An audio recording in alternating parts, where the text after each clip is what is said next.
Hey y'all, it's Janet, and I am back at the Data Republican website. And this time, instead of looking up individual officers for NGOs, I am looking up keywords for federal grants. And today I looked up the word disinformation and found that our federal government has spent almost $89 million in federal grants with something to do with disinformation, but we're going to get into this and take a look. So here's one for $22 million. It is awarded by the Department of Health and Human Services Centers for Disease Control and Prevention.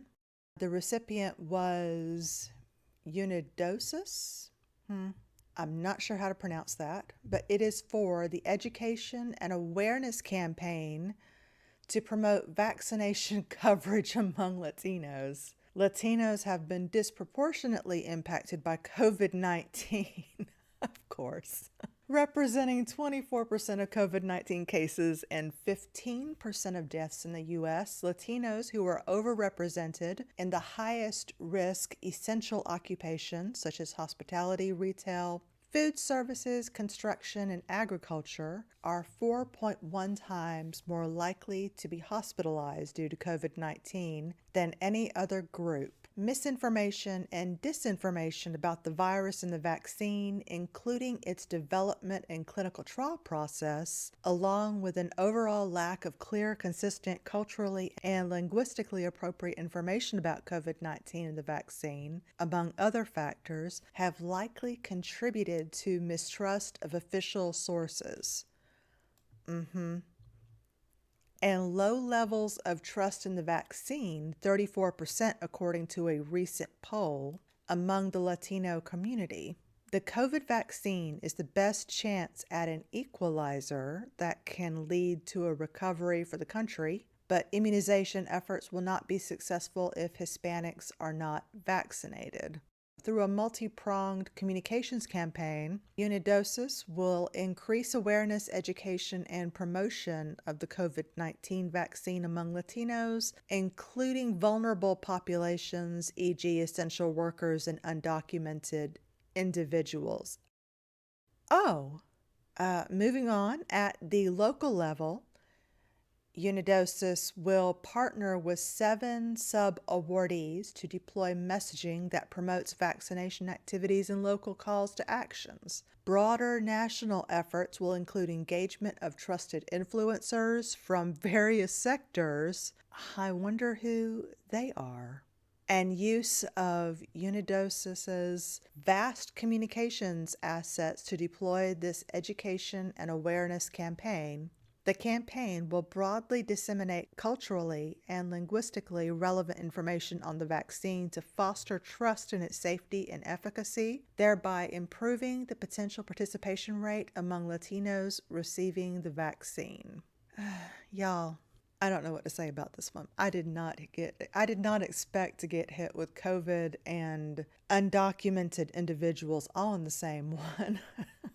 I do resent the whole undocumented individuals thing. All right, so for $4.7 million, Agency for International Development, USAID, gave $4.7 million to the Consortium for Elections and Political Process Strengthening. Oh, I bet they did. Oh, what are they doing? The goal of the ELECT activity seeks to strengthen civil society capacity through the following objectives by 1. Providing citizens, and particularly women, youth, and other marginalized groups with accurate and reliable information on electoral processes and reforms through civic and voter education. 2. Mitigating the potential for electoral violence through initiatives to reduce disinformation. And they're spending this in Sierra Leone. I guess that's important to say. I don't understand why we're spending $4.7 million to safeguard elections in Africa. I really don't. Especially not this agency in particular. USAID, I think, has proven the past week to not be trustworthy. Certainly not with our money. This one is also for USAID. And it's also Africa. This time it's in Burkina Faso. I think that I'm pronouncing that correctly. This is another election one, and this one's for $3.8 million. They always call out the marginalized people. Y'all, you gotta give up that victimhood stuff. Another U.S. aid one for 5.4 million in the Dominican Republic for the International Research and Exchanges Board. The description is very short. Communities resilient to disinformation, building local engagement, credible. Oh, that's, I guess, the name of the program. Somebody spent 5 million just thinking of that credible thing, I'm telling you. Yeah, that tells us nothing. This tells us absolutely nothing about what they're spending 5 million plus on in the Dominican Republic. I know they shut US aid down this week. I hope we can get some of that money back. Another US aid, 5.4 million. This one to North Macedonia. This is cooperative agreement aimed at increasing youth resilience to disinformation campaigns and political manipulation by enhancing their media literacy and critical thinking skills. I seriously doubt it had anything to do with that. Again, I hope we get our money back, and I'm very happy this agency's gone. Another US aid, 7.5 million for Zinc Network Limited. This is in Georgia. This is to enhance Georgian efforts to advance the integrity of the information space and build societal resilience in the face of disinformation and propaganda. Again, I really hope we get some of this money back, if we ever spent it. Let's see. This one is from the Department of Health and Human Services, the National Institutes of Health. It's for the U.S. It's actually going to stay in the country. Oh my goodness. For the Research Foundation of the City University of New York, 3.2 million. It's about COVID vaccinations for people with anxiety or depression. Another U.S. aid one, 4.5 million. Interviews Network. This one's for Kazakhstan. Hope we get that back. Another societal resilience. This is very vague. This is like the second or third time we've seen this approximate sentence to describe what we're spending so much money for. Very vague and very, they don't tell us how they're going to do it. They don't say anything about why or what they'll actually spend the money on. I don't know. I'm so glad that agency's pretty much gone. Another Department of Health and Human Services. This one's for Centers for Disease Control and Prevention, staying in the U.S. in Long Beach, 7.6 million, and it's COVID stuff. Again, COVID. Bless their heart. Okay, Department of State, World Learning Inc. This one stays in the country too, $2.5 million. They're going to develop, connect, and harness the power of global networks to foster democratic values and build societal resilience to disinformation, misinformation, malign influence, digital authoritarianism, and online hate and harassment. Yeah, I bet they were. 2.5 million on digital authoritarianism. Department of Health and Human Services, Centers for Disease Control and Prevention, Pima County in the U.S., 6.5 million. Another COVID. This grant thing just all seems to go to marginalized communities, elections overseas, and COVID so far. Another Department of Health and Human Services, Texas, 1.9 million. This is for long COVID care. I don't know very much about long COVID. Y'all, if you know anything about long COVID, let me know, because I have heard so many conflicting things about it. Department of Defense, Department of the Navy, University of Tennessee is getting 1.6 million to monitor the content and measure the effectiveness of Russian disinformation and propaganda campaigns in selected former Soviet Union states. I'm not sure why we would care at this point. The National Science Foundation is giving 1.8 million to University of Washington in the US for mitigating online disinformation. Yeah. I'm skeptical about this whole online disinformation thing. I tend to think that is aimed at the conservative end of politics, but that could just be paranoid too. I fully admit that. Another U.S. aid one for 1.8 million. CubaNet, engaging on-island young Cubans through objective and uncensored multimedia journalism. CubaNet News Inc. will increase the free flow of information to and from Cuba in order to offset the regime's disinformation campaigns by using its traditional journalism content and production resources and adhering to international standards of journalism. I don't think we have any standards of journalism really anywhere in the world. Nothing that is state-sponsored, certainly. Again, this is for U.S. aid, so I'm hoping we can get some of that money back if we ever spend it. Department of Health and Human Services. Hawaii is getting $1 million for disinformation about healthcare access for Latinos. Are there Latinos in Hawaii? A lot? Oh, and of course it's aimed at undocumented. Okay. I guess they're just studying the impacts to undocumented illegals. Let's just call them what they are. All right. Department of State World Learning Inc. is sending $2 million to Armenia to strengthen the Armenian information environment and cultivate U.S.-Armenian professional partnerships in journalism. To strengthen professional reporting skills and standards. I'm not sure anybody in our government really knows about professional reporting skills and standards. All right, Department of Health and Human Services, going to Rutgers in the U.S., $1.2 million. The Unvarnished Truth, pursuing health equality by correcting disinformation targeting African Americans about the FDA's proposed ban on menthol cigarettes and flavored cigars. There, y'all.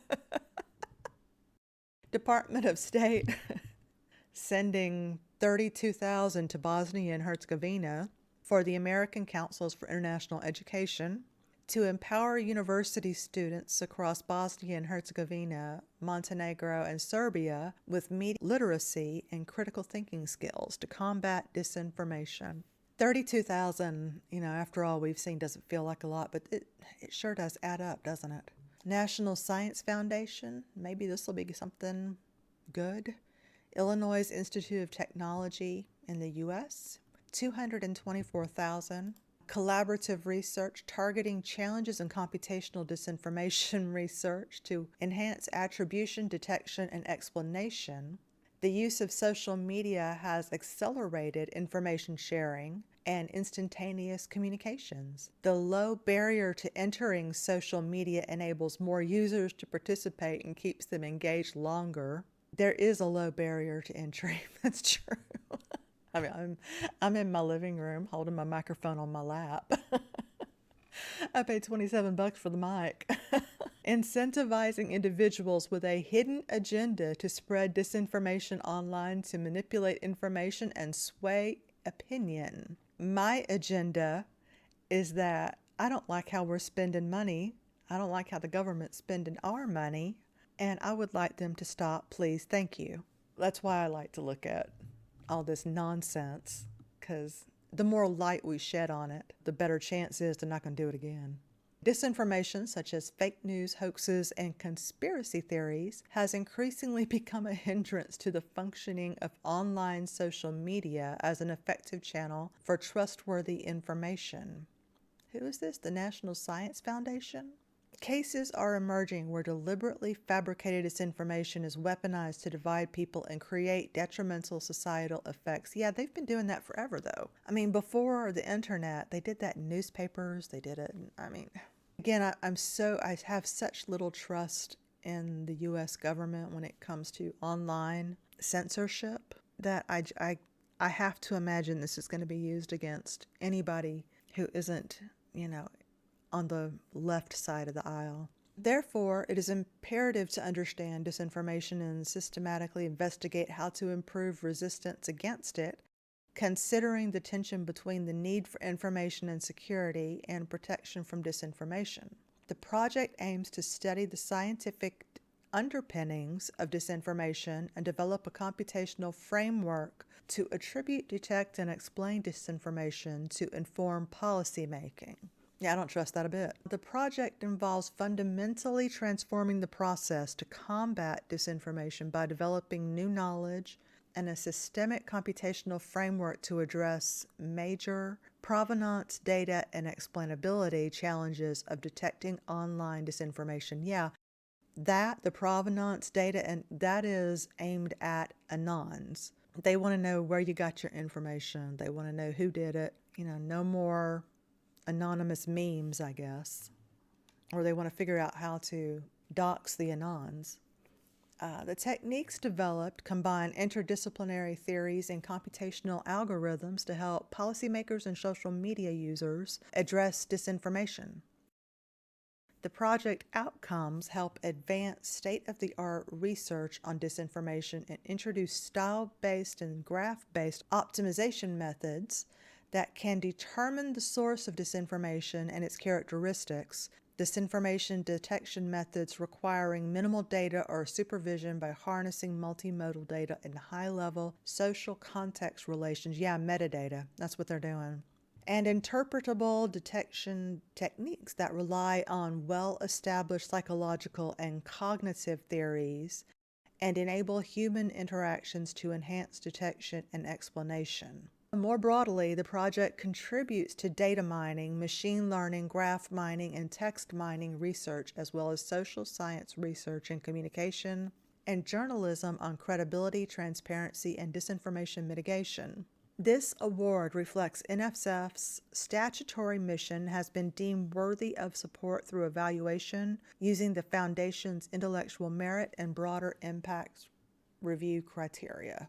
And that is the National Science Foundation, Illinois Institute of Technology, and they're going to do all that for $224,000. This just feels like taking the mask off the anons or figuring out how memes spread, something like that. And that's highly suspicious to me. Department of State is spending $39,000 in Poland at George Mason University to cover the cost of organization of promoting youth leadership in Poland, developing awareness on U.S. and Polish policies towards Ukraine and resilience to disinformation. Yeah, a lot of this is about Ukraine. I can't care. I just can't. Department of State has the Pacific Forum International in India for $174,000 to engage vernacular journalists of 5 Indian languages to accomplish the goal of enhancing their ability to identify and counter disinformation in their respective newsrooms. Why is this our business? Why are we paying for that? Again, $174,000 compared to a lot of the millions we've seen so far. Not a lot, but man, does it add up. It really adds up. National Science Foundation, the research foundation for the State University of New York. It's in the U.S., $614,000. Online disinformation. Yeah, they're spending a lot of money for online disinformation. This one is for deep fakes. Yeah, they're going after the memes. Yeah. National Science Foundation, the research foundation for the State University of New York, over $500,000. Let's see, what is this for? Chatbots or social bots. Oh, they're developing an automatic chatbot. Oh, in the past they have been limited to chit chat, but there is a need, they say, to develop models for purposeful conversations motivated by societal goals, thus hold great potential to address societal problems at scale. I don't trust AI with anything serious. I don't mind the AI chatbot at Amazon when I've got to return something or something's wrong with, they break something. I'm not going to go to a chatbot for mental health issues or provide companionship to senior citizens. The AI lies. There's been all kinds of posts on X about ChatGPT, how it just makes stuff up. I don't know that I would trust an AI chatbot to assist with mental health issues or to provide companionship to senior citizens. Certainly not now, maybe never. It could be useful, I guess. It makes me uneasy, y'all. National Science Foundation, they have a lot of awards. $40,000 for the Research Foundation for the State University of New York. Oh, this is for biometrics to identify an individual. Yeah, this is some European garbage. You have it in the UK. You can't go anywhere in the UK without a camera on you logging where you've been. And they know because they have the biometric data. Y'all tell me if I'm wrong about that, but I believe that is correct. All right, Department of State, Atlantic Council of the United States. They're sending money to the Republic of Moldova, $250,000 to support the project countering foreign information manipulation and interference in Moldova. Again, why? Department of State, International Center for Journalists, $250,000. In the U.S., something about spotting fake news. Department of State, International Center for Journalists in North Macedonia to strengthen media by increasing journalistic professionalism. We've already discussed what I think about journalistic professionalism. The Greenlight Project in Germany. This project aims at researching pro-Russian propaganda strategies with a focus on the dissemination and mainstreaming of disinformation narratives through racially or ethnically motivated violent extremist groups. I don't understand why we care about Russian propaganda. I just don't. Or even Chinese propaganda. We have so many problems in our own country. Tell me how I'm wrong, y'all. All right, Department of Health and Human Services, Food and Drug Administration. This is University of Maryland, Baltimore. $500,000. Oh, it's for COVID-19 stuff in small town and rural areas. Okay. Department of State, last one. Global Youth Leadership Center in Bangladesh for $133,000 to develop and execute a 3-day tech camp on countering disinformation. It offers international workshops that provide young people with tools to use accessible technology for solving challenges in their local communities. And why? We went through this whole 88 million, and there are a couple of things in here that could be potentially maybe good to look into someday, may actually be useful someday. A lot of this, I just don't understand why we're spending so much. And knowing how government works the way I do, there's so much pork and it's padded so much. I don't know. A lot of this feels unnecessary. Y'all, tell me what you think. Let me know where I'm wrong, because I'm sure I am about some of this. Because like a lot of this, like the long COVID stuff, I have no idea what that is. You hear so much conflicting information about anything to do with COVID that I have no idea. Everything's highly suspicious to me now. But I appreciate you. Thank you for sticking around to the end. I will see you later. Bye, y'all.